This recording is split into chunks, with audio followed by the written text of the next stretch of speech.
This show is brought to you by Safety FM. What's up, people? Welcome back to Rebranding Safety. Today is another different podcast. It's me on someone else's podcast. This one's called Safety Leaders Podcast. Let's jump into the intro. I'll tell you some more about it. The problem in safety isn't deviation, it's complexity. Health and safety has gone mad. Health and safety is trying to unpick having gone mad in the past. There's no one solution and one problem. The problem is that we are looking for one solution. Does the structure of the team allow them to flourish? Feel safe enough to be uncomfortable. The environment defines our behaviours. People aren't the problem, they're the solution. Rebranding Safety, crushing the stereotype. Brought to you by Fluent. Well, what's up, peeps? Welcome back to Rebranding Safety. Rebranding Safety is a YouTube channel and podcast doing exactly what it says on the tin. So if you're new here, hit subscribe, hit follow, hit bells, all that other things, because they're really good on the algorithm. Today we're not talking to anyone, actually. Today they're talking to us. We were on another podcast called No, we weren't. We were on a podcast called Safety Leaders Now. So really, it's kind of a loose but narrow scope. Basically, people that are doing something interesting, something tangible in safety. They get them on and talk about something, right?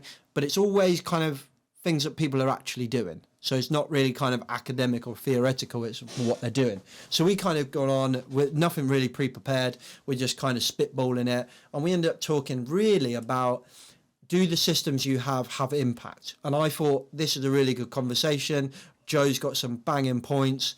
So I thought you'd enjoy it. So hopefully you do enjoy it. Hopefully you like a little bit of a change and have, you know, me being interviewed. It's kind of, I quite enjoy it.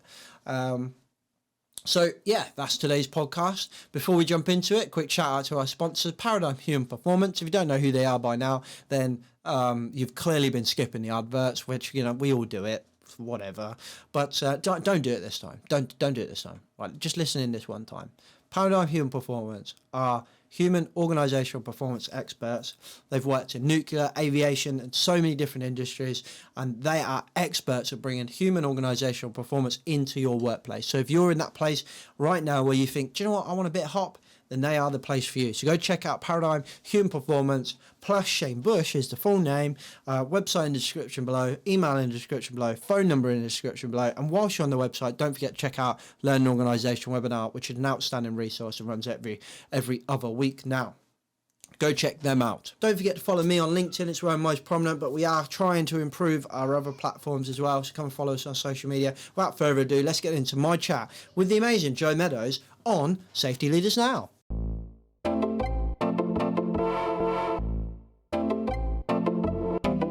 Hi there, this is Joe Meadows and welcome to Safety Leaders Now, the show where we cut through the noise and identify the strategies and tactics that today's top safety leaders use to keep their teams safe.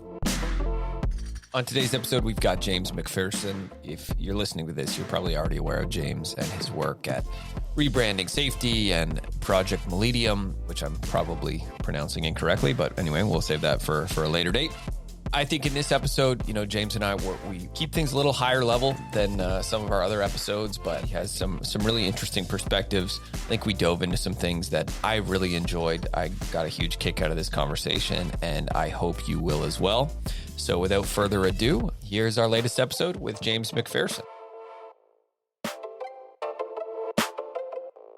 James, can you introduce yourself and kind of let us know what your current role is and what your company does?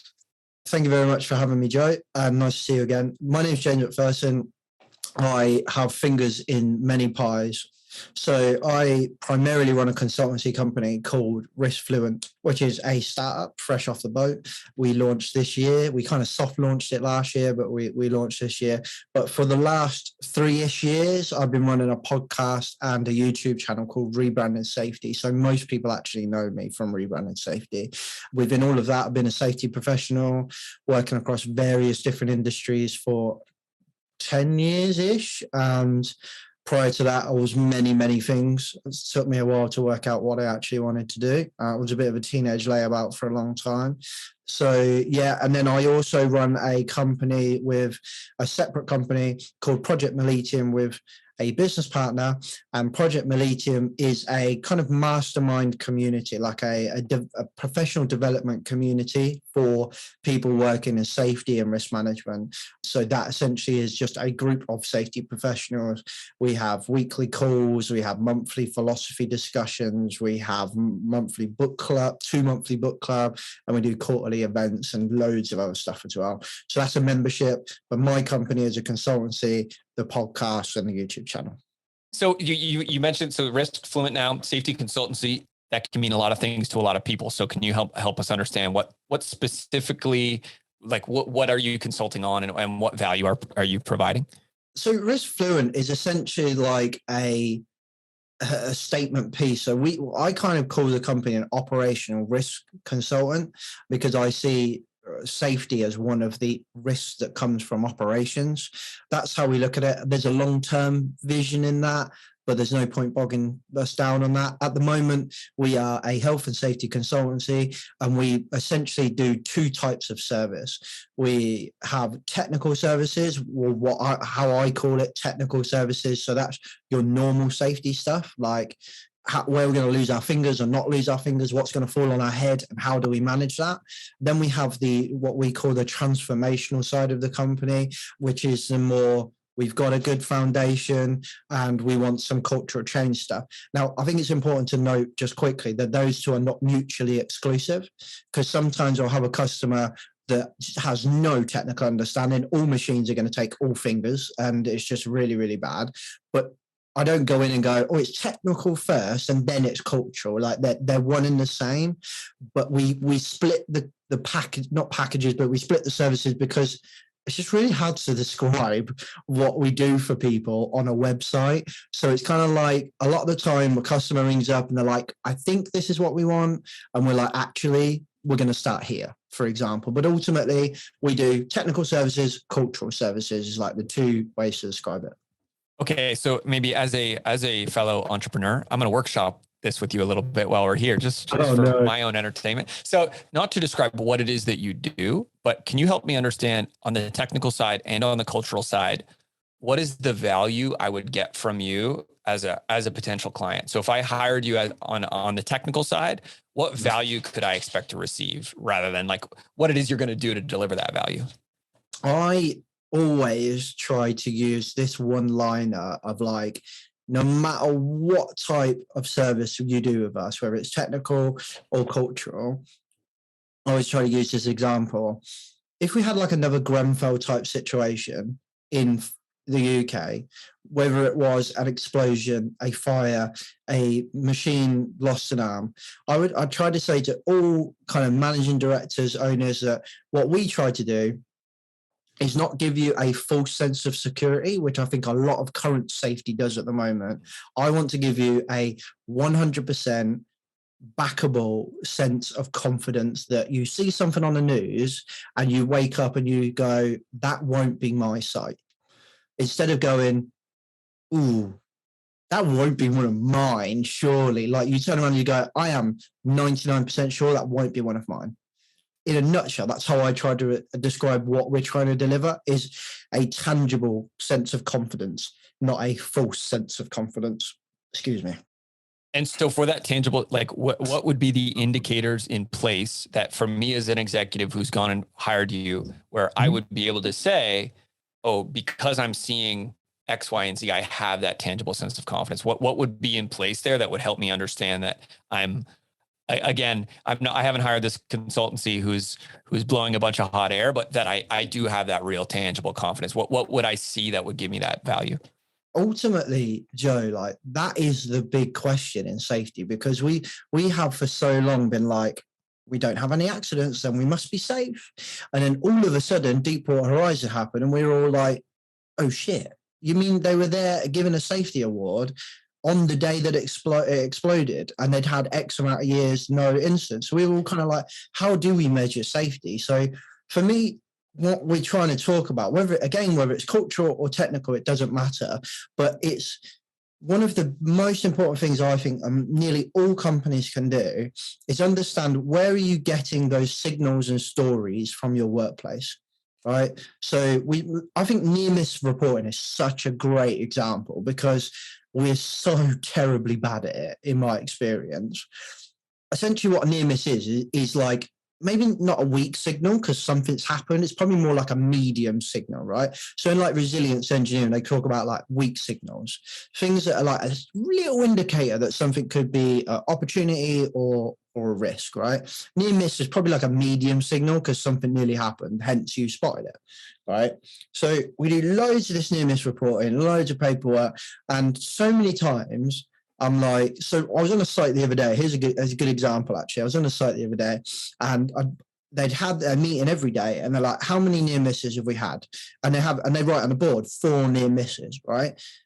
I could walk through that site and be like, oh, I've seen 6,000 near misses already because we defined it slightly wrong, in my opinion. So maybe it's where we should go, actually, I've seen a little bit of a weak signal here, not a near miss. Like near miss is also a bit late. So things like that, like getting out on the shop floor and talking and looking and then reacting. So I'd like to see companies that I work with eventually, when they're ready, measuring how we learn from the workplace. So how we picking these things up and how we reacting to it. So it's not this like state we're trying to achieve. It's this constant state that we are.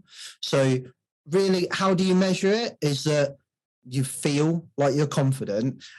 And not only do you feel like you're confident, when you or somebody else really starts to question it, then you can come back with some answers. I can sit with anyone that's got risk assessments and I can normally really highlight some gaps in reality versus paperwork quite quickly. And I think most good safety professionals can as well. And we spoke about risk assessments a lot when you were on my podcast, and it's a fundamental flaw in the process, but we can do the same with anything, lift plans, instant reporting. There's this workers done, workers imagined. So for me, it's you get a sense of confidence, but it's backable. Like, so you can explain it. So it's not like, oh, I've got risk assessments.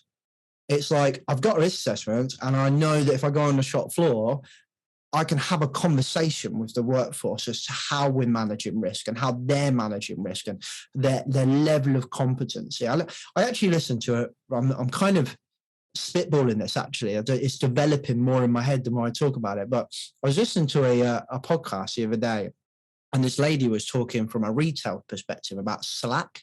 So Slack in operations, right? And so you need to decide what type of company you are. And she was saying that you're either a supermarket that wants all the products, like all the different versions of one type of product. So like 50 different types of tomato sauce, yeah?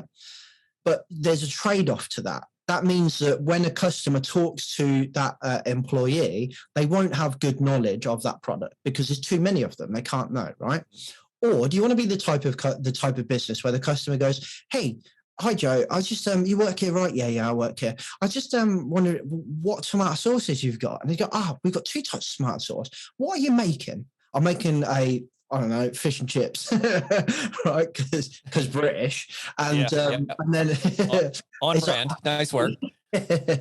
So, for fish and chips, this tomato sauce is definitely the best one because there's only 2 or 3 products. So they've got loads of slack to be able to focus on it. So for me, if we flip that and put it into safety, it's the slack in the operations that if I talk to as a shop floor and I say, how are we managing the safety or the risk of this process? They can turn around and say, that's because we're doing this, we're doing that, we're doing this, we're doing that. Not that they turn around and go, because we've got a risk assessment and a standard operating procedure.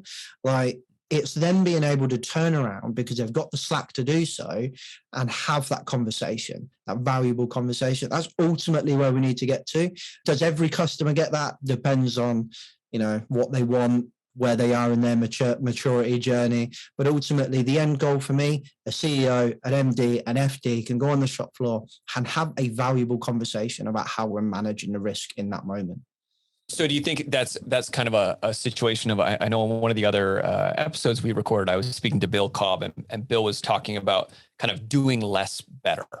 Is that kind of what you're referring to as slack? Like that it's about reducing quantity and increasing quality and focusing on the things that we need to do that really are driving value and cutting out a little bit of the fluff? Definitely cutting out fluff. I think there's a lot of decluttering that needs to go in organizations. Like are we delivering value? So I always use this example when I've done a couple of keynotes or when I'm talking to people of when I was trying to get people to do a forklift pre-use check, right? So it was absolute fucking nightmare to try and get these lads to do this forklift check, right? So it was classic safety. It was like tick, tick, tick, tick, tick. And then you get on and be like, the seatbelt's not working. Why have you ticked off the seatbelt? Like, so it was just this constant battle all the time. And ultimately we came to the point where we tried everything, different types of checks and app and loads of stuff. We got rid of the checkbook.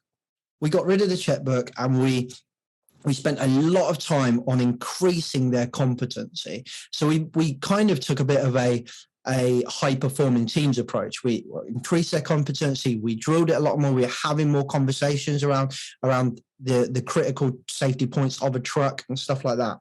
But then when I say that, people freak out, right? They go, oh, but how do we prove it? Where's the record keeping going? And we do have to do that, right? We've all got insurers. The HSC turn up tomorrow. And there's the easy way to check is like jump on the truck and check it yourself. Like go and have a look.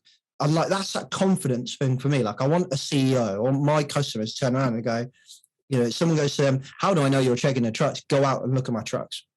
Go out and look, trust me. Go out and look, talk to my guys and girls on the shop floor. But okay, we need a record. So what we did was we had this handover process with our in-house maintenance team, and that was recorded. So they had a diary, they recorded everything they do, and they did that anyway for our planned preventative maintenance program, so that we could track all of our maintenance. So they were doing that. So there was no need for the shop floor people to record the check. So we kind of decluttered it because it was bringing no value, other than the fact that we were just counting loads and loads of paperwork, but it was impacting the value of the check. So we got rid of that. We decluttered that. And I think that's a great example. I didn't even know what decluttering meant. And when we did this, we were just winging it and it seemed to work. So that's a really good example. I think there's loads of that. There's loads of paperwork. There's loads of systems that really deliver no value whatsoever, but take up a hell of a lot of time. But ultimately as well, I think there's an interesting point in that phrase, doing less better, which I really like. And I think for safety, that makes a lot of sense. Does it make a lot of sense for a whole company? Probably not. Like if you went to Amazon, I'd like you to do less better. They'd be like, our model is do more quicker. Like that's our literal sales model. And if I got a contract at Amazon, I think I would shit myself because, right, these guys, their model is get it to the door yesterday. So there's those trade-offs and conflicts. So I think we need to go, is safety do less better? Probably. I think that's a really good way to look at safety. But there is a trade-off to that in that doing less better means we're doing less. And from a commercial point of view, that might clash with the purpose. So I think another thing that I would have, another conversation I would have with either someone we're mentoring or a customer is, where does safety sit within the purpose of the organization? So how do I contribute to that? Have I interviewed him yet? I was supposed to interview him yesterday, actually, and my internet's been crap, so we cancelled it. But I'm going to interview the head of safety for Mercedes Formula One in the UK. And there's one thing he's going to say, because I know I told him, you need to make sure you say that again on the recorded podcast. He's going to say, on his interview, he was asked, how are you going to bring your 10 seconds to the car? He said, what do you mean? He said, well, everyone at Mercedes Formula One has a job to do in their department, and everyone can tell me how that job brings 10 seconds to the car. So he said, how is safety going to bring 10 seconds to the car? He had no planning for that question whatsoever. And I was like, what a beautiful question that is. How many times do we ask safety, how do you contribute to the business? So if you're safety for Amazon, how do you contribute to faster, quicker, like more products, whatever their model is? Really hard, but ultimately you've got to do that because that's to justify your existence within the organization. I'm loving that you're bringing this up because I feel like that has been the most recurring sentiment that's been picked up on the interviews that we've done so far, you know, trying to dissect kind of safety leaders in large organizations and understanding what makes them successful. And it's that kind of instinct for the folks who aren't, again, sort of standing on a soapbox screaming safety needs more respect, these are people who have been able to execute within those organizations, get to those roles where ultimately they're having that huge impact. And the one thing that they all say is like, we're here to make money. And it's not about using that as a justification to be lax. It's about saying, I need to think about this as an executive in the organization and say, like, we can't detach ourselves from that reality. And I think maybe the alternative parable here or anecdote is, instead of saying doing less better, it's the slow is smooth and smooth is fast, which I think is more palatable maybe to executives. Do you not like the thing that people get really annoyed that I say all the time is blanket rules don't work, right? Blanket rules, blanket statements, blanket philosophies, blanket anything doesn't work. A blanket is only good for one thing: when it's bloody cold and you want to warm up on the sofa. That's it. So having a blanket approach to everything doesn't work, because even in safety, there are some times where safety is not going to be a priority. Like if my director of finance in my company, for example, sat in a office all day long, but they're dealing with like £1 million, hopefully one day they're dealing with £1 million deals, right? I don't want them thinking about safety at all. I want them thinking about those £1 million deals. Don't screw that up, please. Like, it's really important to me. But if I've got a consultant on the road who's on site, I don't know, maybe they're up the scaffold in the middle of the building doing some work with the shop floor kind of staff. I want them to be thinking about their safety 100%, because they're at the top of the scaffold. So for a business that's doing, say, like manufacturing, it's like within your company. So that kind of doing less better is very similar to what Eric Honagel, who's, I know we don't want to get academic, and I'm not going to get academic, but he's an academic guy, and he talks about the thoroughness and efficiency trade-off, which I really like, right? So basically, you're either thorough or you're thorough. I always struggle to say that. You're either thorough or you're quick, right? So it's one or the other. You're slow and focused, or you're quick and not focused, right? So which one is it? Sometimes in our operations, we need to slow down and we need to focus on safety. Sometimes it's cool for us to just go mega quick, man. So when we're in safety, we're trying to design in a process to enable our workers to focus on other stuff. And then sometimes there's parts in a process where they can't focus on other stuff because it's that high risk, because there's a lot of residual risk or something like that. So these things, like these platitudes like safety first or safety is number one agenda item, it's like, it doesn't fucking matter if it's at the top of your agenda or not, because if you've got a meeting about how we get this order out the door, otherwise this customer leaves and then the business goes bust, please don't talk about safety. Talk about getting this product out the door, obviously safely, but within the framework, everything has a time and a place. I'll get off my soapbox now, but that stuff really gets me twitching. But I think part of that, right, part of it is about proportionality. And I think that's actually one of the, you're talking about decluttering and doing less. I think that's where safety professionals have hurt the profession, is without that sense of proportionality. You layer process and process and process, and all the people who, that translates into 30 or 45 minutes of their workday every day. And it's obvious to them that this isn't truly about managing risk. This is just about, some idea somebody cooked up. That's going to reduce people's sensitivity to really care when it does matter. And so I think, I think we spoke about this before, but one of my biggest kind of things is that the fundamental role of a safety professional is about decision guidance. And so if you're going to guide a decision, you need to know what that decision is. It can't be blanket. It can't apply in every scenario, because it has to be proportional to the decision being made, so you can guide it in a way that's rational. So I think you gave me that phraseology, that risk guidance, decision guidance. I actually use that now, like all the time. I turn to people, well, let's not call it a risk assessment a risk assessment. Let's call it guidance. And everyone's like, at first, I was like, oh my God, what? No, it's a risk assessment. It was when you did it, and now it's there. It's more like guidance. And at first I don't get it, but when you start to explain it, I was actually in a meeting yesterday, and this company they basically make massive bits of machinery, right? So they have loads of crane work, internal crane work, loads of crane work, and they're lifting like 1,000-ton bits of kit. and moving them up, down, left, right, but all over the place. Like loads of written lift plans, right? And I wrote my name in the dust on all of them, and we were doing like these kind of cultural.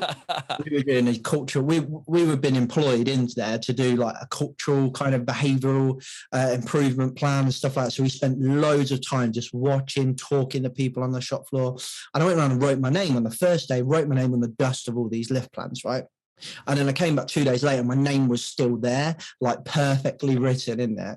So I was like, okay, now I 100% know no one's touching these. Like it could have just been a really dusty process, but 100% ain't no one touching these. So I was like, okay, cool. I left it like it. And anyway, long story short, so I posed that. We'd done a report and we'd fed it back to him. And we had a meeting about the report to have a discussion with the senior leadership team, and the head of ops and the senior supervisor or whatever of ops was in the room, and he was like, one of them was like, so what do you want from that, James? So do you want our guys to go over and read the lift plans every single time they're going to do a lift? Like these guys, they know how to lift. And I'm like, yes they do. Yes, they do. So do you think they should read those lift plans? He was like, nah, we'd be there all day. I said, yes, exactly that. That's exactly my point. So what is that lift plan then? And he was kind of like, I don't know, clutter. I said, maybe not. Maybe there is a little bit of clutter to it, but ultimately it's like a form of guidance. So we might use that to train people, induct people, use it for their first time. Maybe you've done it for a long time. You think, actually, I can't remember how to do this, but it's really static. It's not dealing with that dynamic nature of work every day. But we also had no process or no training or no competency or no principles, which was where we got to in the end, in the workforce. So people actually doing the lifts, they weren't thinking about the lift at all, right? So I asked every single person I spoke to when we were doing the assessment the same question. I asked them loads of questions, but one question I asked them, what's safety like here? And they all every single one of them turned around and said, really safe. I was like, okay, cool. Why is it really safe? Because it's really tidy. The housekeeping, everyone spoke, and it was a really tidy site. Everyone spoke about housekeeping. Even though these guys are lifting pieces of kit that if you dropped it would squish you like an ant underneath your boot, right? Not one of them said, yeah, because I always think about my chains or the crane controls. Or not one of them spoke about how we lift. So I said, and that is a lift plan. Those guys going, okay, I'm about to lift this. Where am I going? How does it move? So that's like what many people would call a dynamic risk assessment. Replace lift plan for risk assessment. The same applies. They weren't talking about it. So these kind of lift plans became risk or decision or process guidance, whatever we want to call them. And we advised to them that we need to give people principles of lifting, of how to go through that process and be mindful of the risks they're about to do. So many companies I have that conversation with, so many. I think that's super insightful, because that identification to that company of saying, you're calling this a lift plan as if it is, somebody could come in externally and assume you create this plan for every single lift you do, when the reality is it's, some dusty laminated piece of paper. Yeah. And I think you identifying that, hey, in this case, what this actually is, in situations where the decision is not clear, so you've either not done it before or, some scenario has changed that it's a reference point. I think that's a great example of one of the things that I'm the most passionate about, which is that I just think I think the safety profession, workplace risk profession is so, I don't know if there is a professional group more rife with cognitive dissonance around simply just not being intellectually honest about what these things are. And so if we said, hey, this is actually what this document is, we're not just going to go by the sort of the terms that everybody uses, but we're going to say, oh, what this is doing is what we actually want this to do is take a new person and make sure that they're familiar with the process before they do it. Well, if you were honest about what that was, you could actually set up a process to measure that and ensure that was happening when it mattered. Yeah. And you would allow people to not care in those other cases. But if what you're saying is, oh, this is a lift plan and that's how we tick that box, then people wonder, again, I feel like so much of, let's say, safety media is people on a soapbox talking about safety not getting any respect. And it's like, well, you're not acting in a way that me as an operational executive, I'd be like, this is the most fluffy BS I've ever seen. Like, why would I waste my time with you here? So I want to circle back. Actually, yeah, this is a good jumping off point. Let's give this segue a try. Earlier, you were talking about, one of the things you're looking for when you come in as a consultant is kind of signals and stories. And in that, you gave the example of coming into a company that had 6 near misses that they were happy with, and you could see 6,000. Or, you gave the example of people who were doing a forklift check that wasn't doing anything until you could scrap it. And so what I'm curious about here is, to me, those are all signals. A near miss is a signal. A forklift check is allegedly a signal. But I think there's an opportunity to talk about signal quality. And nobody, if we're treating near miss as a binary value, but we have no agreed upon definition of universally, what does this mean? I guess for me, as somebody more on the tech side of things, this is, to me, the fundamental failing of health and safety professionals, or let's say the health and safety intellectual space, is that we have a lot of arguments around the value of certain things, but the definitions of what those things are differ from person to person. So it kind of, the whole argument is moot.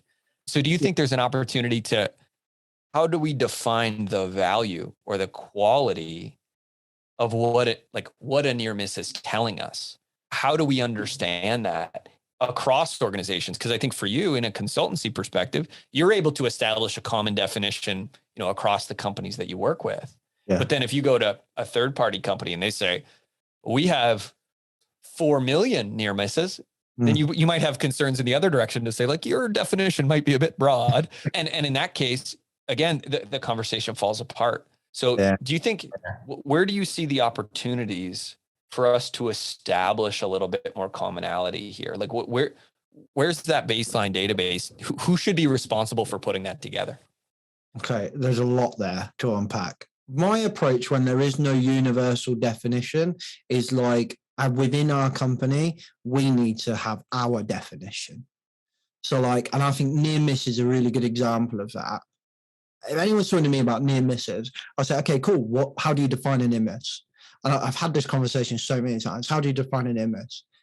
I remember having this conversation with a guy that run a team of on-the-road engineers. And he was like, James, my biggest risk is driving at work. And I'm like, okay, cool. And he's like, and one thing I want to improve on, James, near miss reporting. I said, okay, cool. That's fine. Not a fan of the title, but we'll go with that. What is a near miss? And he was like, well, I always forget the exact example, but what he described was 100% incidents. Like, so he was like, oh, if I bump my car on like a parking bollard, but, no one's really hurt themselves. I was like, but you've damaged the car. That's an incident.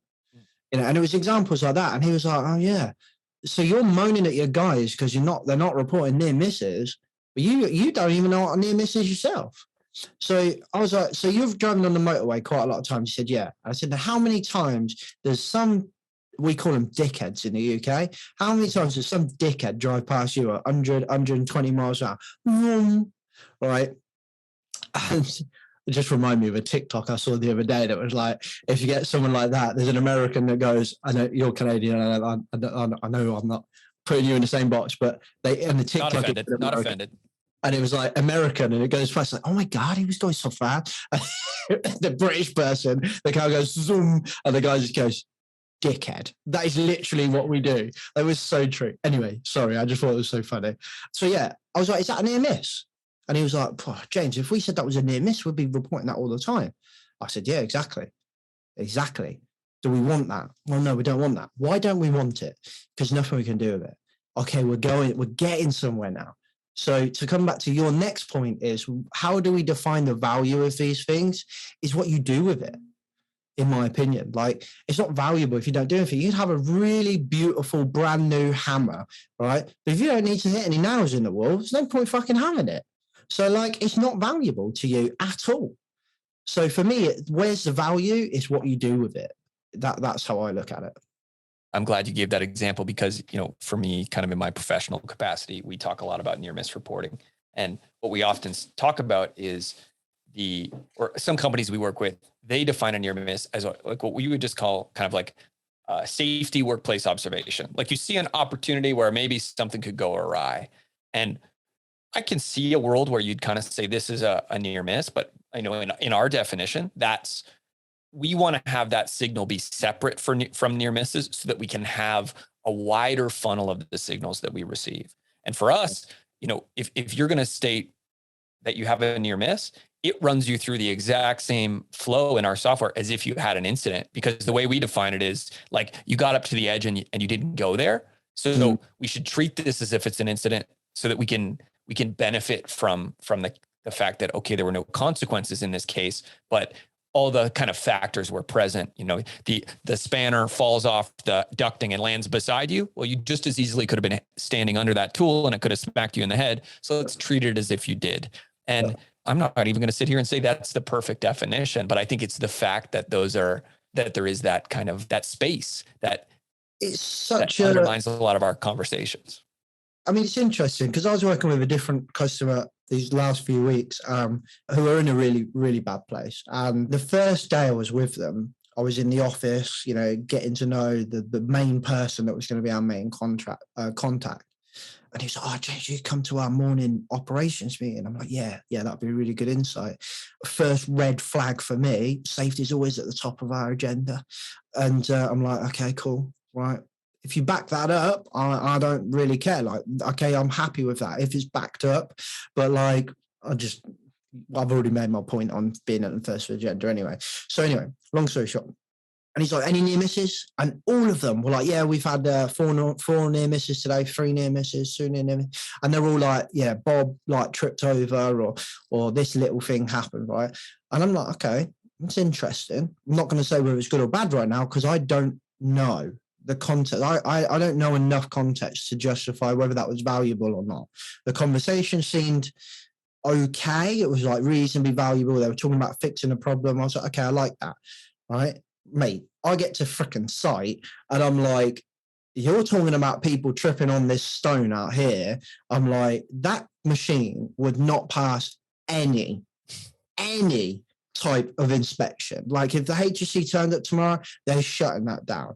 Like I go to another machine, 3 e-stops broken, no e-stop on this long conveyor belt. The structural integrity of this raised building that they were in, I'm like, it's been hit by an excavator about 6 million times. The roof was caving in. I'm like, man, we're over here talking about near misses. Motherfucker, you can't even deal with everyday normal work. Like I don't care about your near misses right now. And I just think, like, where's the value right now talking about near misses? Like, we were talking about near misses of, like, things that were nearly an incident. When you've got things that are 100% really wrong, like really wrong, you're going to lose fingers, but because no one's touching it or nearly touched it and gone, "Oh, that's a near miss, let's talk about that," we weren't doing anything about it. And we had check after they do defect checks every morning and just every day, e-stop's not working, e-stop's not working, e-stop's not working. I'm like, stop wasting your time talking about near misses. Let's fix these freaking machines, please.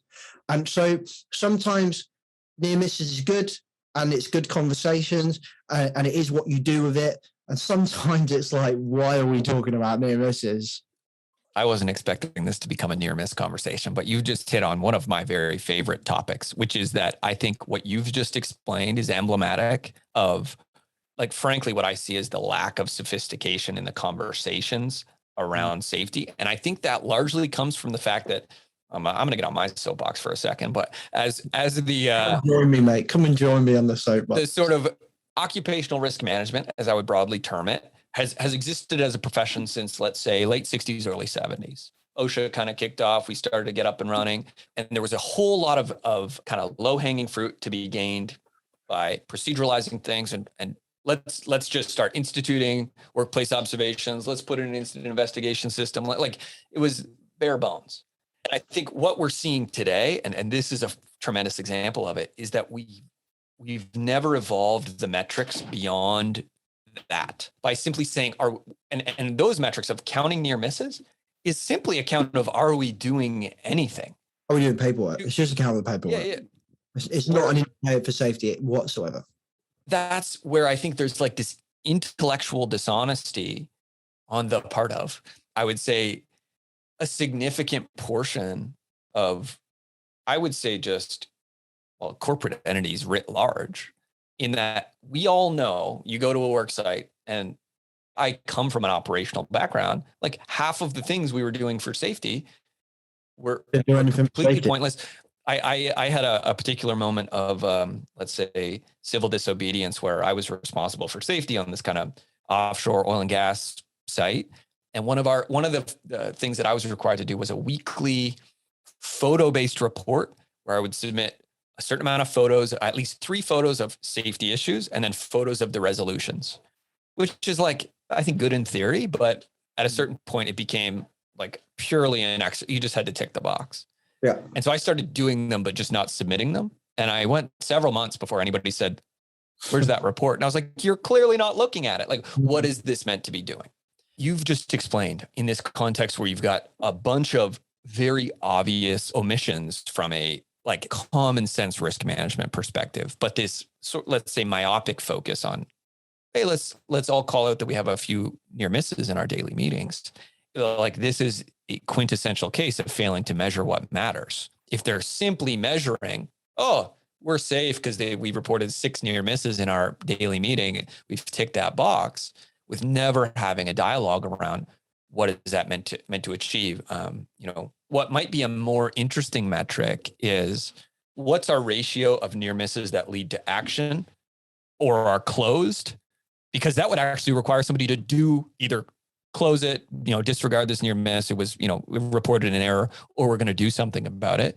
That would force someone to, on some sort of regular basis, review the near misses and decide what we're going to do about them. But nobody ever measures these things, or very rarely. And there's no discussion of how are we taking these great starter places for conversations and measuring the way that they change outcomes in our organization. That's, to me, what's so much more interesting to be discussing as, hey, we get 6,000 or 6 near misses reported and we have 100% closure rate. And if you want to see the way we close all these, it's public within our organization to all the employees who submit them. If you showed me you were doing that, I'd say you guys are on top of things. But if you're simply saying we've got 6,000 near misses and we haven't done anything with it, to me, I would have a lot of questions to just simply say, where's the rest of the data to prove that this is actually leading to changes and outcomes? Ultimately, like, you can fiddle that system as well. Like, to your example, you had to take a photo of the problem and then a photo of the solution as well. And it still didn't mean anything. So like, you were being measured on closing that issue out and it still didn't mean anything. And I've been at companies where we measure the closeout and it still didn't mean anything because the closeouts were just bollocks. But ultimately, it's just like, it's not like sitting there in this position of naivety. It's like, comes back to that point. It's that testable, tangible confidence. Like, they're all closed out. Okay. But like, you're confident in that I can go on the shop floor and you can go on the shop floor, and what you see in your boardroom, in your dashboards, on your systems, etc., is reality. Like the academics call it workers done, workers imagined. Like, that's where we're trying to get to. And I think there's one simple way to get a really good insight of workers done, workers imagined. Well, actually, it's not simple, because it depends on psychological safety and a culture and stuff, but just fucking talking to people, just getting off your ass, out the boardroom, out your nice corner office, whatever it is, get on the shop floor, open your eyes and talk to people. Go up to people and say, what is frustrating today? What's frustrating you today? Yeah. How's work today? They will tell you. Yeah, if you've built up a culture in which they feel comfortable to tell you. If they don't feel comfortable to tell you, then you need to look at yourself and how you're dealing with people. But that aside, like, let's assume that they are comfortable to tell you. They will tell you 100%. And their response will be such a good insight into how they see safety, how they manage safety, and so on and so forth. But you could go to this company I was referring to, and you could read their papers and read their systems. I think they're a really safe company, because near misses were being dealt with, they're being reported, they're being dealt with, it's in the conversation, safety's at the top of the agenda, really plush looking, sexy ass policy, loads of risk assessments, loads of SOPs, and then go on a shop floor and see the real world. You've got unguarded machines left, right, and centre, wouldn't pass CE marking, there's massive drainage issues on site, like huge traffic issues, like, I could go on all day.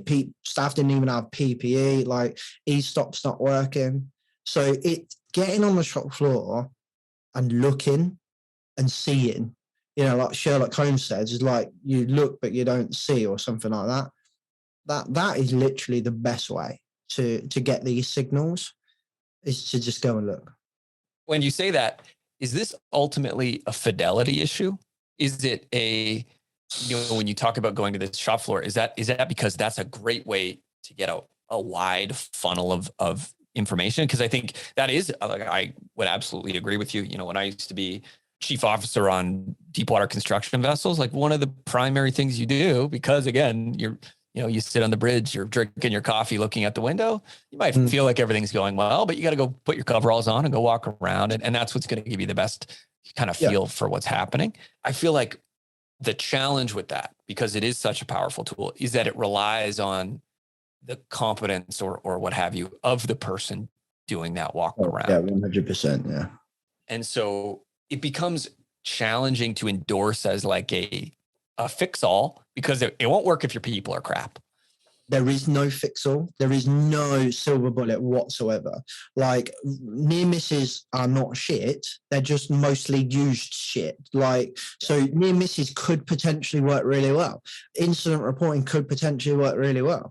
Like, all of that stuff, it works. It's just you have to go have that conversation to say, is this delivering value? So, like, I was at a different company with a meeting the other day, the company with the lift plans, and they had all of this beautiful stuff in the systems. And I said, how much do you talk to your staff? And they were like, all the time. We do this meeting, that meeting, this meeting, that meeting, this meeting. And we were really drilling down. I knew what was going on, but we were trying to like really drill in and get them to say it. And finally we got to the point where they went, do you know what, James? I don't think we're having conversations with our staff. I think we're just telling them stuff. And I was like, yes, right. Let's talk about that. Why do you think that?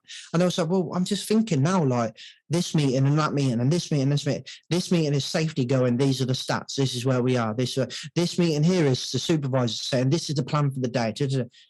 I don't think once any one of us in the SMT are going to the shop floor and saying, what do you think about this? Unless it's in a really formal process like a survey. And I was like, exactly. You're disseminating information, which you need to do. It's not one or the other. You're disseminating information, but that feedback loop doesn't exist. You're not having conversations. So it's not get rid of near misses. It's just do them better. Well, I don't like near misses personally. I like signals and just a different language. But ultimately, if I went to a customer and they were like doing near misses and it worked, it delivered value and I could see it and it was tangible, then keep it, man. Like, do you know what I mean? Like, if it works, it works. Ain't broke, don't fix it. I think we're saying the same thing, but I think maybe, and again, we're just soapboxing at this point. I think what's been so, for me, so coming from that background, that kind of operational, let's sit down, let's go have a coffee with the guys and see what's going on here. I think for me now, working in, let's say, like the venture-backed tech space, that's like a very different world, and a way that I find very intellectually inspiring, because it's such a different way of handling problems. And I feel like when I talk about fidelity, what I'm talking about is that piece that you've said, which is like saying, if it works.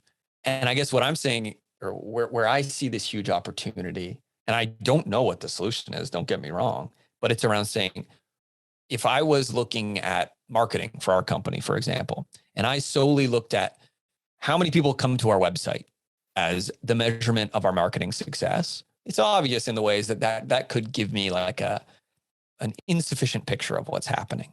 So instead, what we do is we understand, who are the people who we've reached out to via email? Have they visited our website? Have they watched a video of a product demo? And then have they filled out our product form? Well, that's actually going to give me a little bit more fidelity on the intent of this user. And it helps me say, oh, this is worth me having a meeting with this person. Or if I have somebody who visits my website and then says, hey, I'm here to offer you outsourced IT services, I'm going to say like, well, this is like a low quality meeting request. And I'm not going to do that. And I think that's where I see, am I saying we don't need to go and have coffees with people and ask them how it's going? Absolutely not. But I think there's so much opportunity to have a conversation around saying, could we agree on, near misses as an example, but you could do this with anything. What are not what's that one metric of quantity of submissions, but how do we make a dozen metrics that we could find a way to programmatically kind of pull in so that we know like if it's working in a way that we can measure and then a way that we can help get better in the future. And I think that that's like that sophistication there. Every other industry in the world is doing this. Yeah. And safety's still talking about like, well, it's not about near misses, it's about behavior-based observations. And it's like, we're talking about the icing and we're not talking about the cake. Yeah. All of these things are starters for conversation, but unless we establish sort of an agreed upon metric of measurement, it's all just hot air. It's like, what's the flavor of the week? We'll institute that. And then we'll wonder why, we had no incidents last year. 2 people lost limbs this year. Must have just been COVID. That's kind of the... Yeah, that's so true. One of the things that you're touching on here is so important, is what we don't do in safety is actually stress test. Like we don't test things. When we say we're going to do an audit, all we're doing is counting paperwork. Now you might say, there'll be people listening to this and go, that's just a bad auditor. That's just a bad auditor. But like, it's not. That is what an audit is. An audit is a systems process, but like actually testing if things work. So like you could do 2 drills a year for your emergency evacuation, right? You could do 10 drills a year, right? But unless in that process you're learning and adjusting and improving, then it's not going to matter. So if you're just drilling and you're like, it's another drill, here we go, we're not achieving anything. So I mean, it's fascinating when we come back to the thing you said ages ago, which has just reminded me, when you said about the kind of cognitive dissonance, and this is the kind of the same thing as back around again, is I actually made a video around emergency evacuation, right? I read a academic paper a long time ago. It was given to me by a gentleman in Tyne Fire Service, which is a very big fire service in the UK, right? And for the life of me, I can't find this paper ever again, which one day I will bloody find it, right?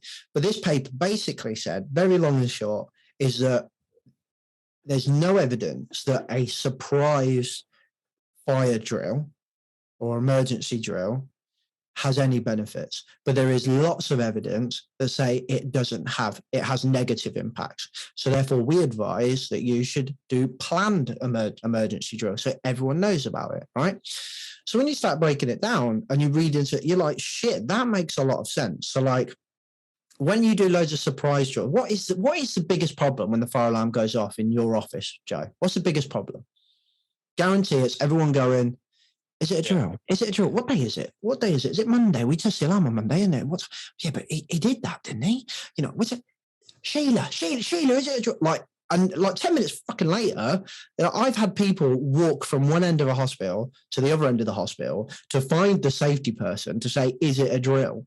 And I'm like, it's like a 2-mile hospital. Do you know what I mean? So not having it surprised solves that problem to a point, right? In that if they are surprised, they're like, we haven't been told it's a drill, therefore it's a fire. Now, the military do this all the time. This is not a drill. This is not a drill, right? So that, oh my God, this is serious. We're actually under fire. We don't do that in safety. We're like, is it a drill? Is it not? Or because I'm safety and that's a control I have, right? So I made a video and I said, this is backed up by not only academia, a very large city-based metropolitan fire service, the London Fire Service, which is commonly kind of like the guru of safety, fire safety in the UK, and then the actual guru of fire safety, the National Fire Chiefs Council, had backed this up as well.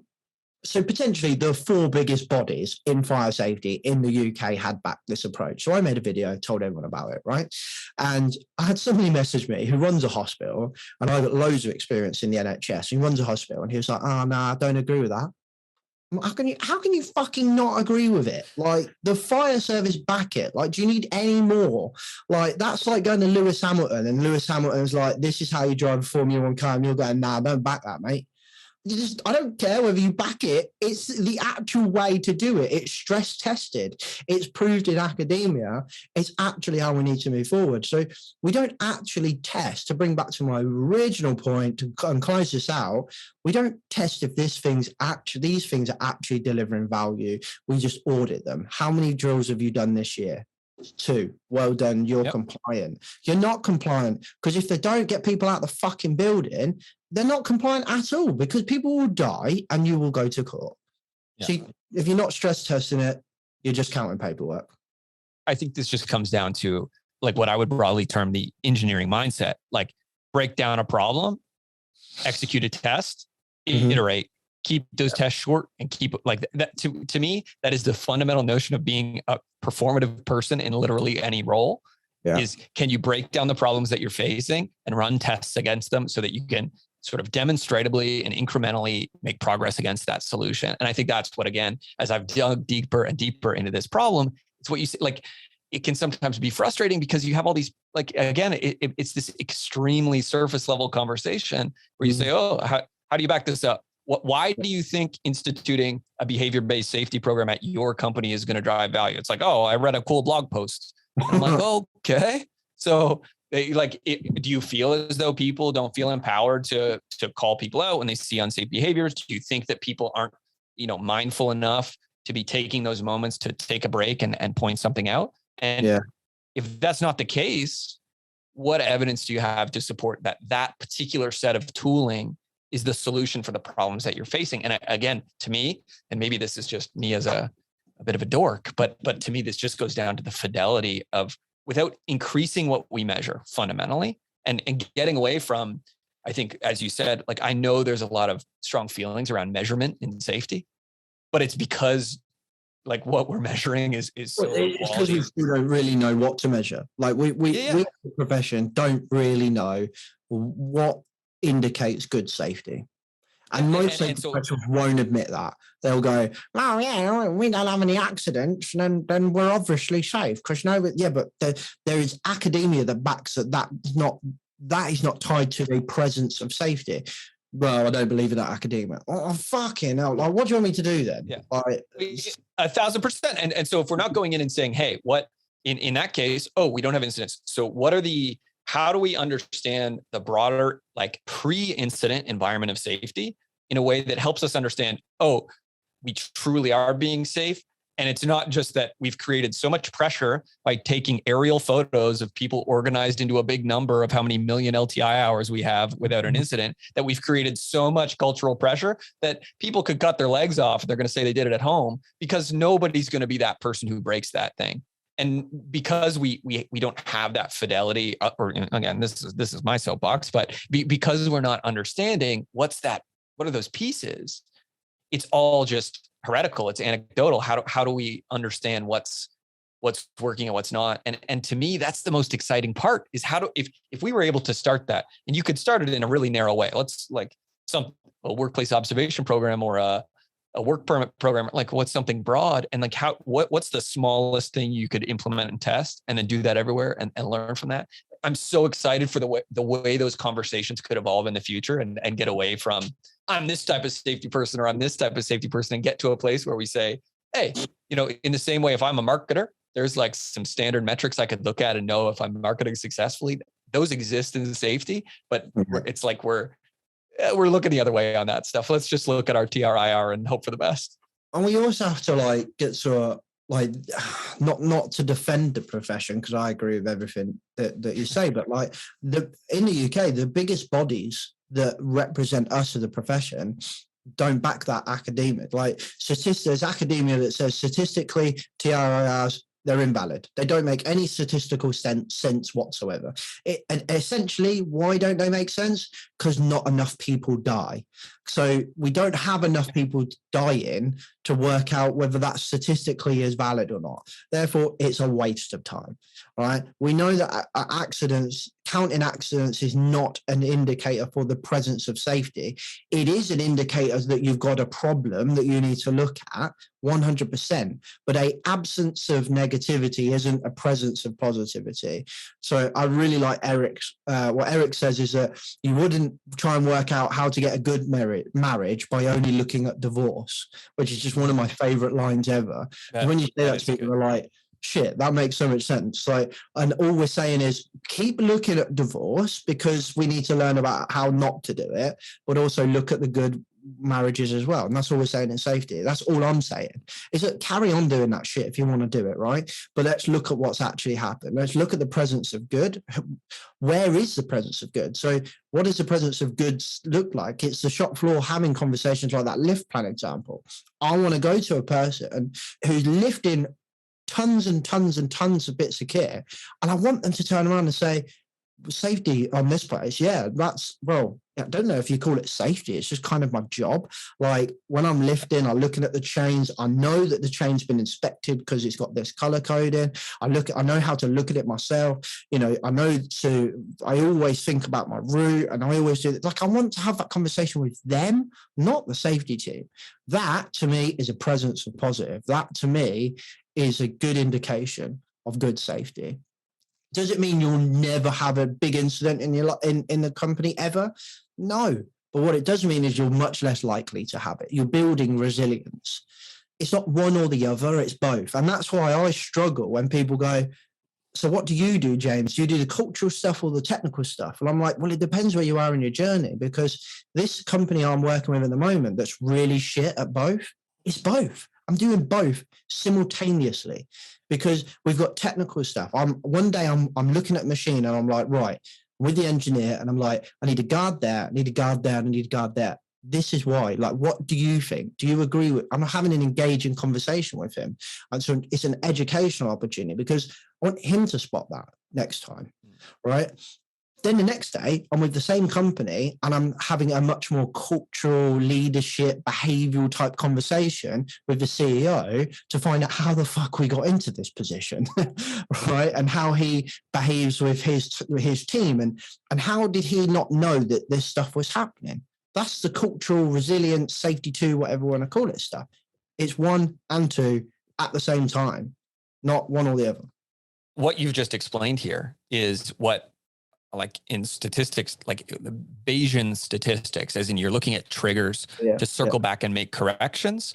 That this is, I think, that sophistication piece that, like here, you need to learn as much from the tasks that are completed safely as a way to reinforce the guidance you provide that works, as you need to go back and correct the guidance you provide when you have an incident. Like, to me, that's the fundamental value of an incident reporting system, is as to act as a trigger to create a correction against your system. And again, if that's, I like your divorce quote here. If that's the only thing you're using to learn from, if you're, hey, let's pull all the documents that these people created before they went to work, and then let's institute a new one, then again, I think we're going to lose the plot a little bit. And it's so funny as well. It's cultural, it's technical, it's everything, as you said. And it's funny, but in safety, it's like the only thing that we just look at the negatives. Like, Joe, you're an entrepreneur, right? Here's a load of books on failed entrepreneurs. Like, you just wouldn't read loads of books of companies that have just gone shit, would you? Like, I'd read one or two. I mean, there would be a lot to learn in there, but yeah, you would 100% read the odd one or two, and you would educate yourself on how not to do it. But a lot of your time will be reading about Jobs and Gates and, you know, I don't know, Simon Sinek or whatever, be reading all of this stuff on how to be better. Well, in safety, we just have I think the conversations are getting better. I think a lot of these really annoying, bickering conversations that we are having that are a bit icing on the cake, they're a little bit high level. I think it's a necessary step in the journey because we're having better conversations.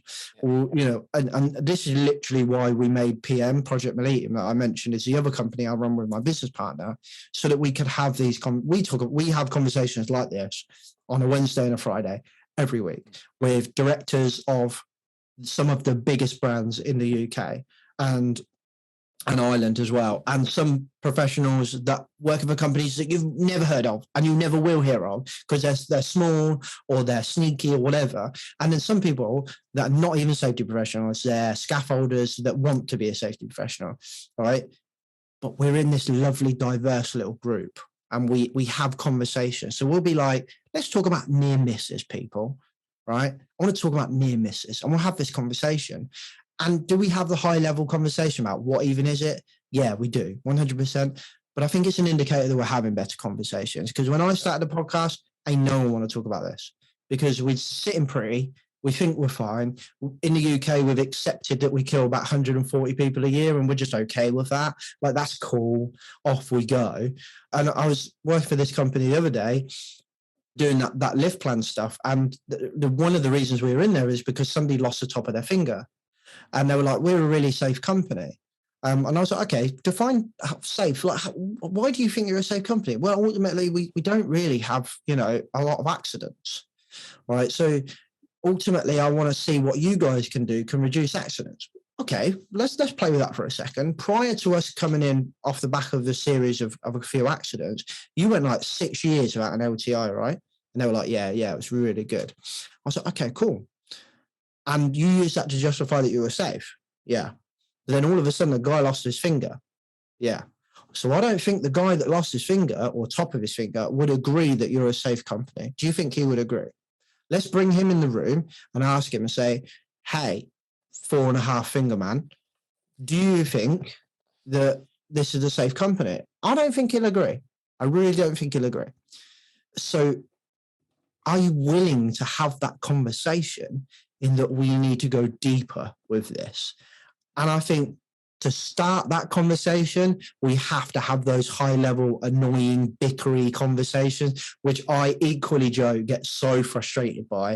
And I'm like, can we just fucking move past this now and move on to like some valuable conversation?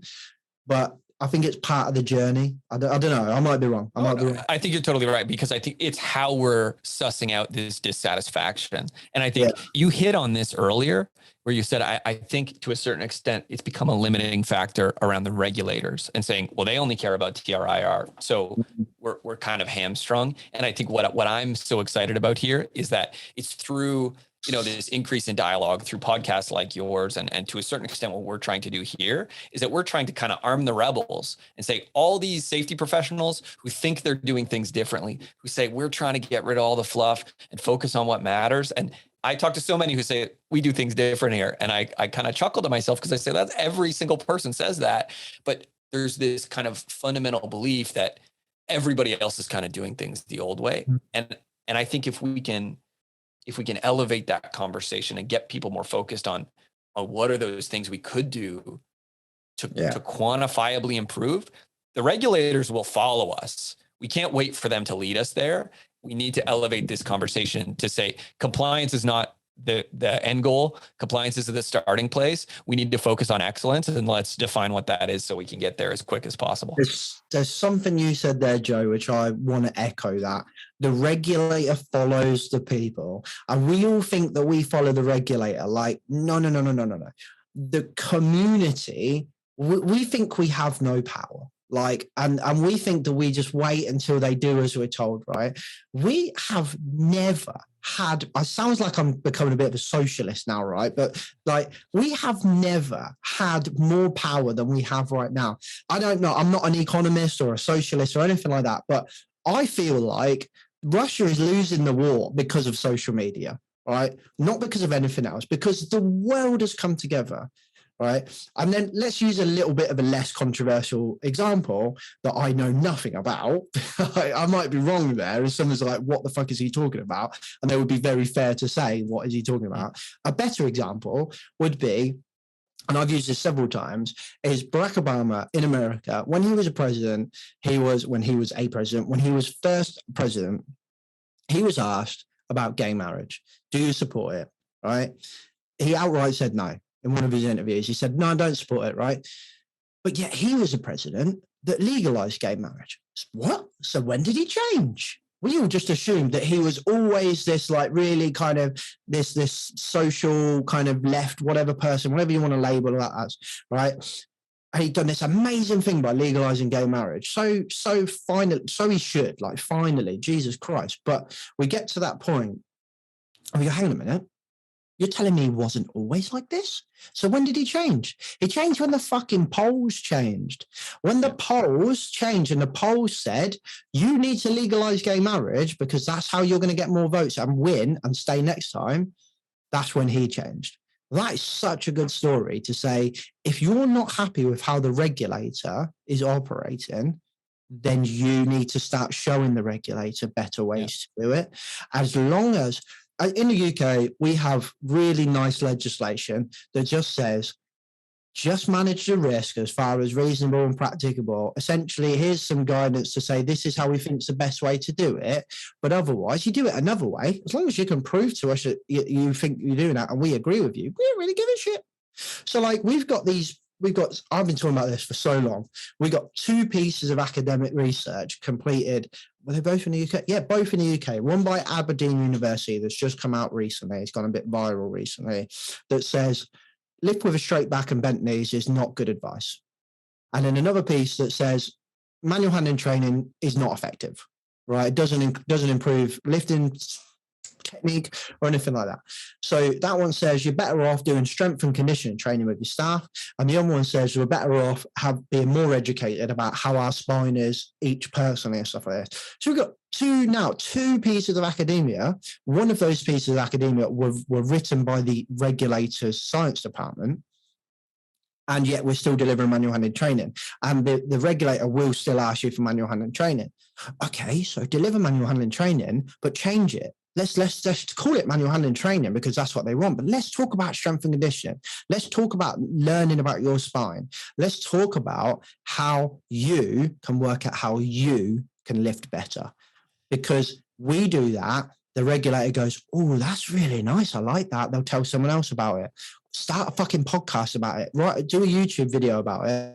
Get viral on LinkedIn, and loads of people will start doing it. And boom, we change the guidance. We change the regulator, whatever. There's maybe a step between that, which is that if you're also focusing on, and again, this is, I don't mean to always harp on measurement, but I actually think that that's how we lead to meaningful change, is that if you can demonstratively or show that, hey, we made this change and outcomes changed accordingly, you've all of a sudden in a scientific, rational way with clear supporting data, created a moral obligation for the broader industry to say, we have to, like, the way the regulation is even written, if that's the best way to do it, that's where you're going to be expected to do. So what's going to happen is your keen competitors will follow you. The rest of them will follow you as soon as your clients start to demand it because you set that standard. And as once enough of them do it, the regulators will follow. But I think, again, I think you're absolutely right. People have so much more power, to go back to your original socialist point here, that people have so much more power than they realize. And I think that's so inspiring, right? If we were able to come in and really say, how do we define what the best thing is? How do we document it? And how do we share it? And I think, in many ways, that's what these conversations are trying to achieve. Yeah. And the more of them we have, and more people, like, people find it really strange that I do a podcast in safety, which is quite niche. And I encourage more people to do more podcasts in safety. Like, oh, James, you're not adding your competition. No, we need more people having conversation. I don't give a shit if you've got all the exact same guests as me, because it will still be a slightly different conversation. And there's people who hate listening to me and they don't. Or maybe they're like, oh, I listen to them because there's just no one else in the UK or whatever, right?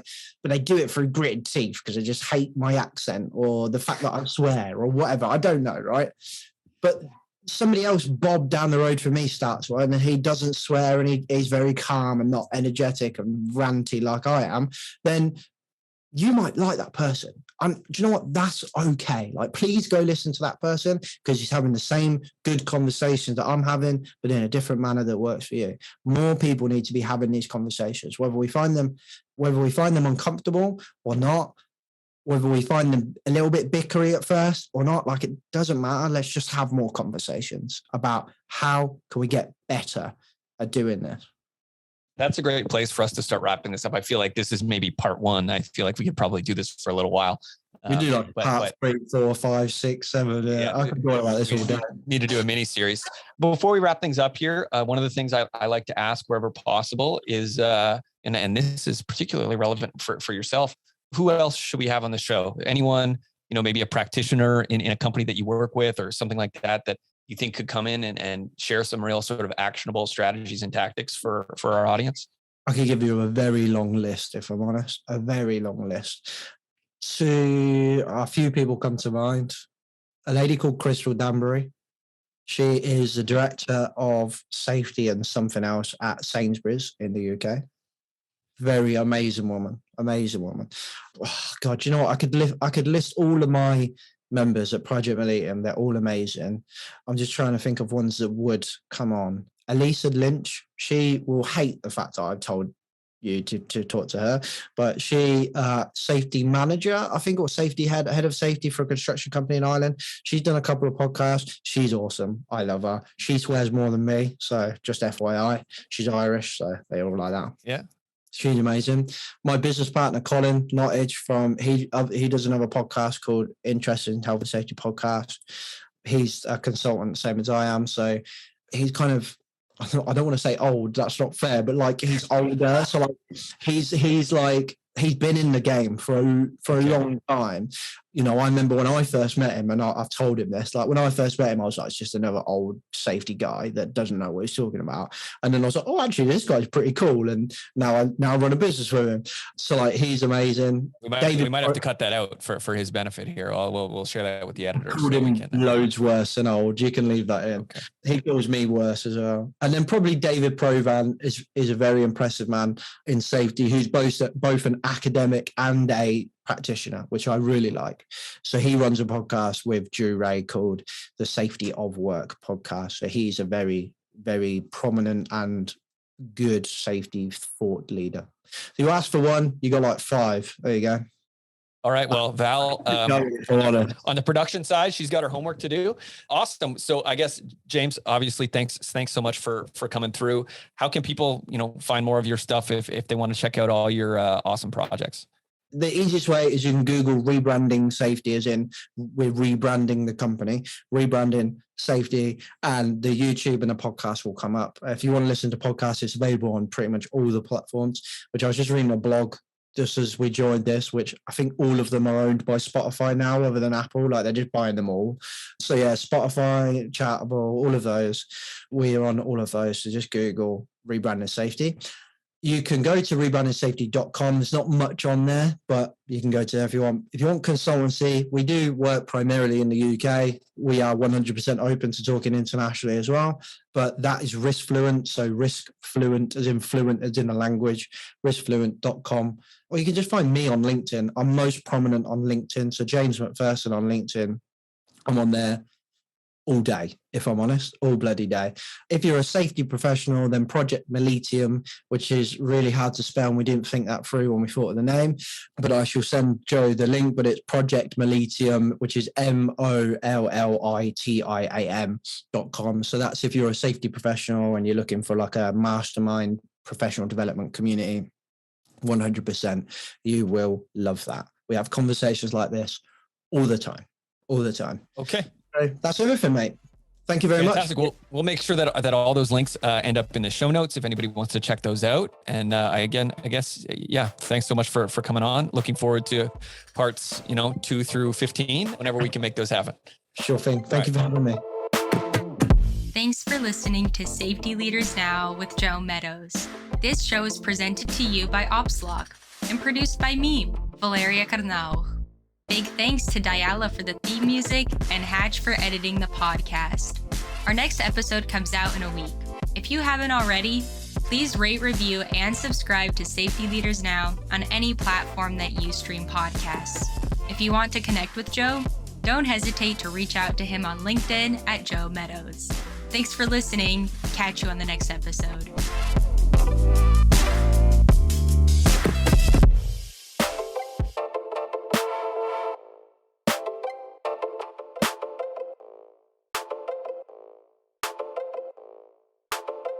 Okay, peeps, hope you enjoyed that conversation between me and Joe. Hope that it delivered some value, ironically, because we were talking about getting value out of your systems, essentially.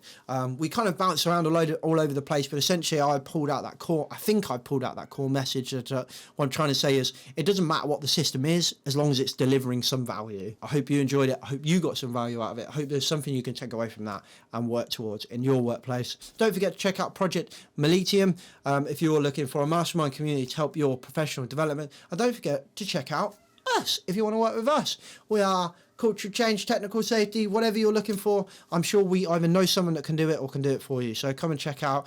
Even if you just want a bit of a chat, you know what we're like over here. We're mega laid back. You want to come on the podcast, let us know as well. Don't forget to follow me on LinkedIn, and don't forget to follow the other social media platforms as well. I'll catch you next week. Safe. The views and opinions expressed in this podcast are those of the host and its guests and do not necessarily reflect the position of the companies. Examples of analysis discussed within this podcast are examples only based on limited and dated open source information and should not be utilised in real life as the only solution available. Assumptions made within this analysis are not reflective of the position of the companies. No part of this podcast may be reproduced, stored or transmitted in any form or by any means, mechanical, electronic or otherwise, without prior written permission from James MacPherson.